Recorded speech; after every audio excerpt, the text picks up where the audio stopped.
Welcome back to our series on mathematical statistics. I'm Mark Ledbetter. This is Lecture 2, Part 1, and we're going to call this Video 4a. So, in this section, we are going to learn how to approximate the binomial distribution using the Poisson distribution and when that's going to be a good an approximation and when it will be a poor one. Then we're going to define convergence and distribution, which is the principle behind the central limit theorem. To make convergence and distribution easier, we can use mgfs theorem. And so we'll cover that. And then we're going to cover the main topic, which is the theorem for the limiting distributions using moment-generating functions. The proof of the CLT is going to be important in order to do problems. So we're going to go through the proof of the central limit theorem, and then we're going to use some of the techniques in that to solve some problems, and I'll go over one example of that in the last video. All right, so now we're ready. Let's get started on this section. Now, the objectives for this section are listed here. We want you to be able to approximate the binomial distribution using the Poisson distribution. And you need to know the conditions or the restrictions where the approximation is not only valid but good. That's even better. Not just valid, but good. Another thing that we're going to talk about is the convergence and distribution. I don't believe your book talks about it specifically, but it does talk about it, but I don't think it gives a great definition, so we've provided a definition for you. And then related to that, something that makes convergence and distribution much easier is mgfs theorem. So it's way easier to deal with mgfs theorem than the definition without that. Okay. So you need to be able to apply the limit for the limiting distributions theorem for MGFs to new problems. You need to know Taylor's expansion and remainder theorems in order to apply them to these types of problems. And you need to understand the steps in the proof of the central limit theorem. This is a very important theorem, and sometimes proofs give you techniques that you can use in other problems later on. Okay, so let's get started with approximating the binomial distribution using the Poisson distribution. So here are some requirements. These are very general, not very specific. They're good to know. I expect you to know this or be able to find the information quickly. N has to be sufficiently large. What is sufficiently large? Well, it depends on what P is. So P has to be fairly small. So here's two examples. If you have N greater than or equal to 20, then you have to have P less than or equal to 0.05. And you multiply, or you 5 times the sample size of 20 is 100. So you've increased the sample size by a factor of 5.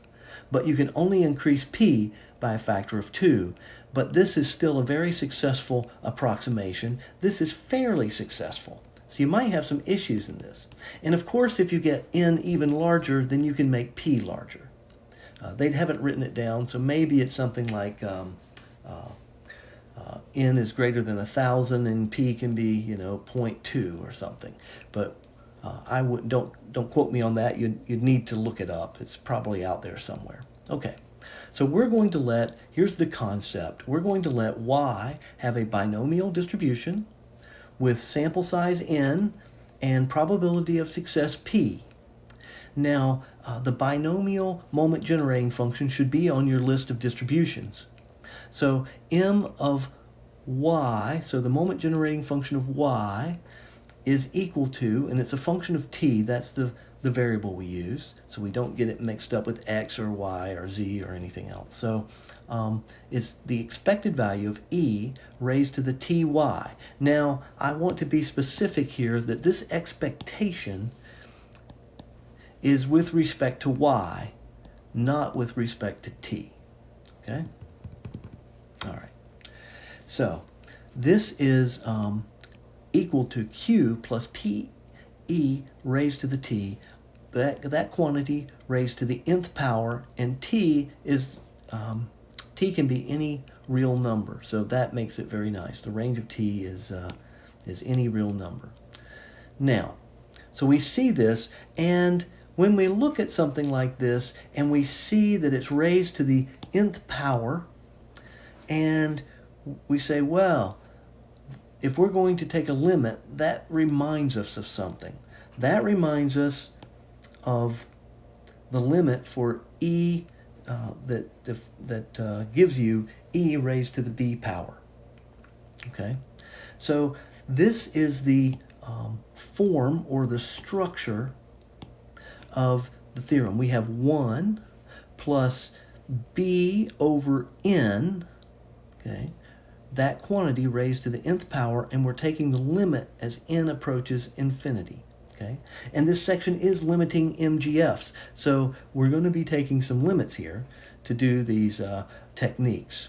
Okay, so whatever is here is the exponent of e. Okay, all right. So we're going to set. Remember that the mean of the binomial mu is equal to np, and sigma squared is equal to npq. All right.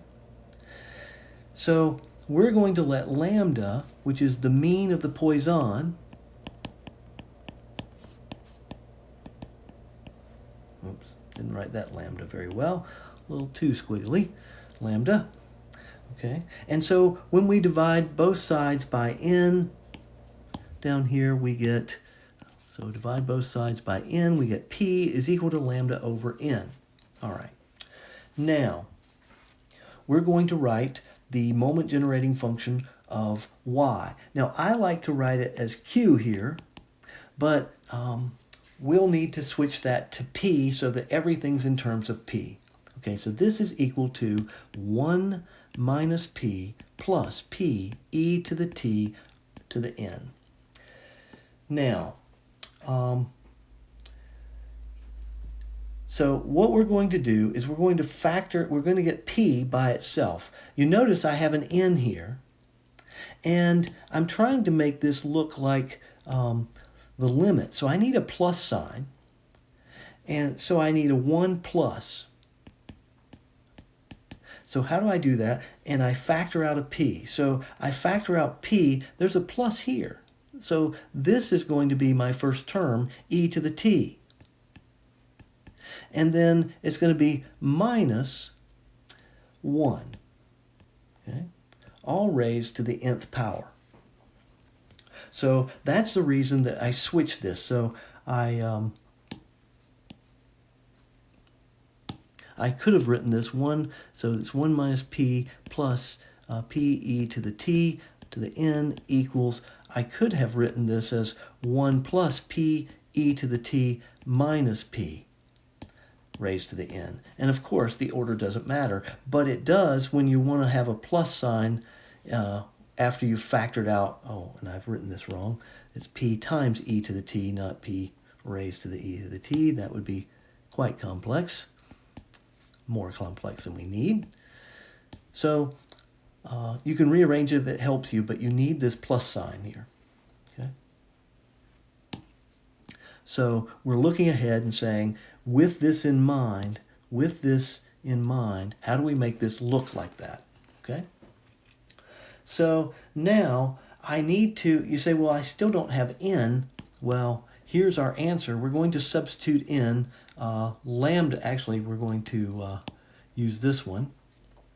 So that's right. Wherever we have p, we're going to substitute in lambda over n. So this becomes, oops. So this becomes 1 plus lambda over n times e to the t minus 1, okay, raised to the nth power. We'll change that to those brackets. So now I need n on the bottom, and I have it, but I might want to rewrite this so that I can see it more easily. 1 plus lambda times e to the t minus 1 all over n, everything raised to the nth power. Now, the numerator over here, I'm going to circle it in green. So this is going to be the exponent when we take a limit. Okay. So now the limit, the limit of m of y sub y of t is equal to the limit of 1 plus lambda e to the t minus 1 over n raised to the nth power is going to be e to the lambda e to the t minus 1. And this gives us the mgf of the Poisson distribution. Okay. Okay. And this exists for all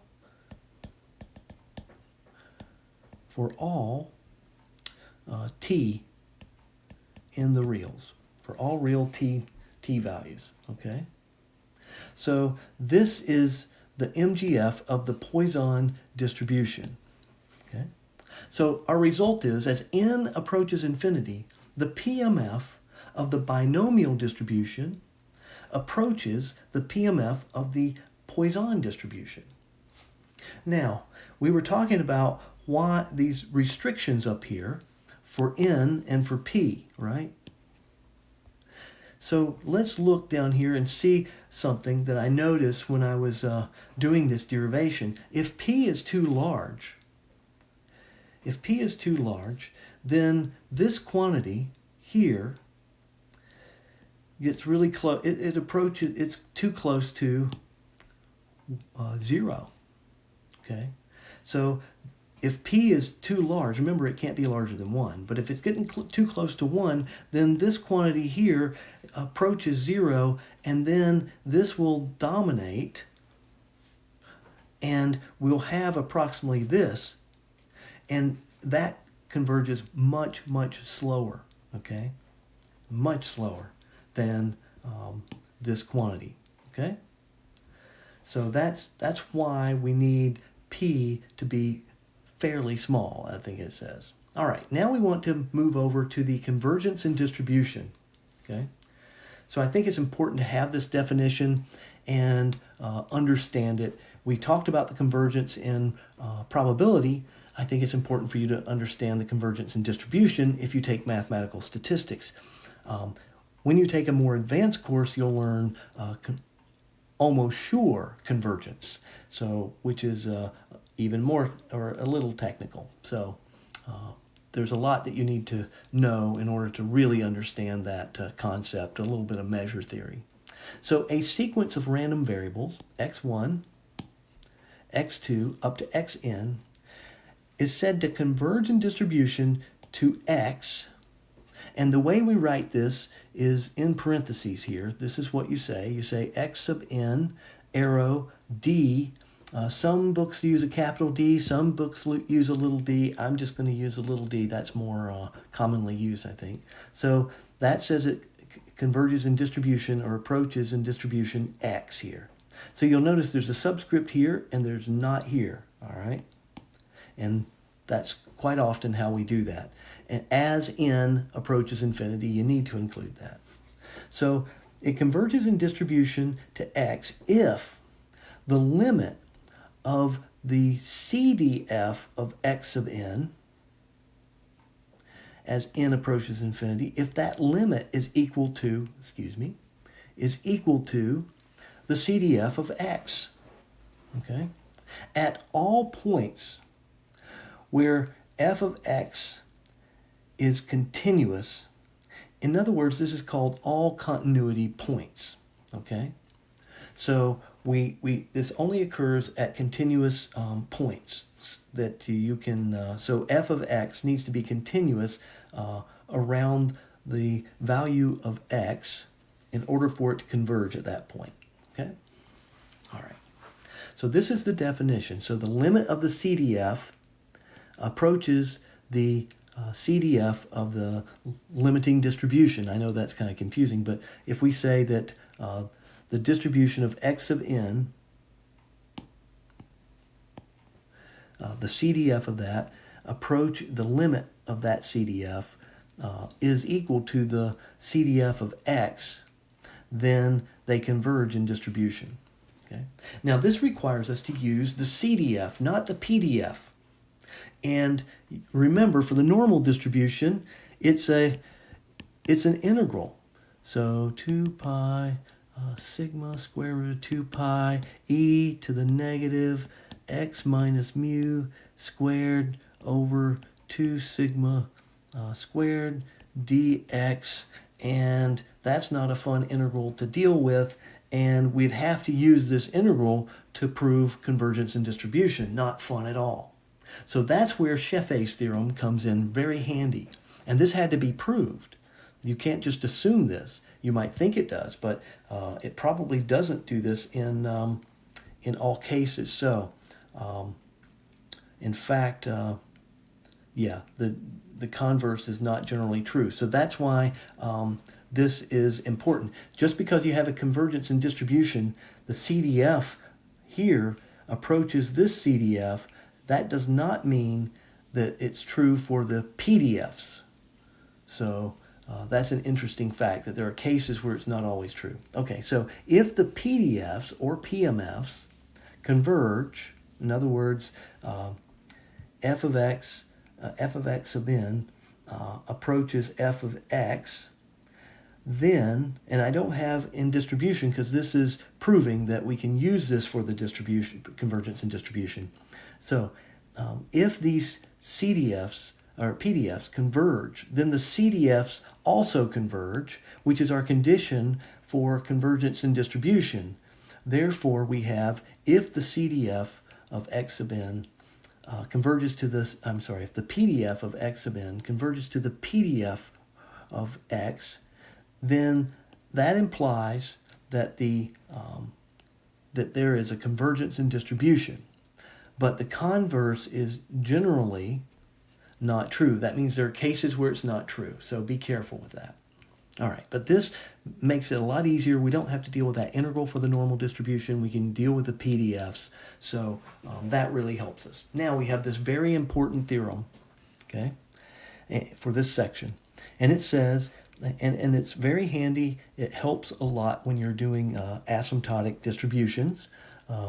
So the limit of the moment generating function for x sub n is equal to, if this limit is equal to the moment generating function of x, then the limit of x sub n is equal to x, which means that the limit of f of x sub n is equal to f of x, which is, and we're talking CDFs. So that means that if the moment generating function converges to the moment generating function of another random variable, then we have convergence and distribution. Okay, so this theorem tells us another way to know if we have convergence and distribution, and many times it's easier to use the moment generating function than it is the CDF or the CDF, PDF, or PMF, depending on the situation. Okay, so, and I want to say that this theorem it agrees with our intuition, right? So in more advanced courses, this theorem is proved, and it's without the need for the existence of even the MGF. So that's very interesting, because something called the characteristic function, we use phi of t is equal to the expected value of e to the I tx. Okay, so remember that the MGF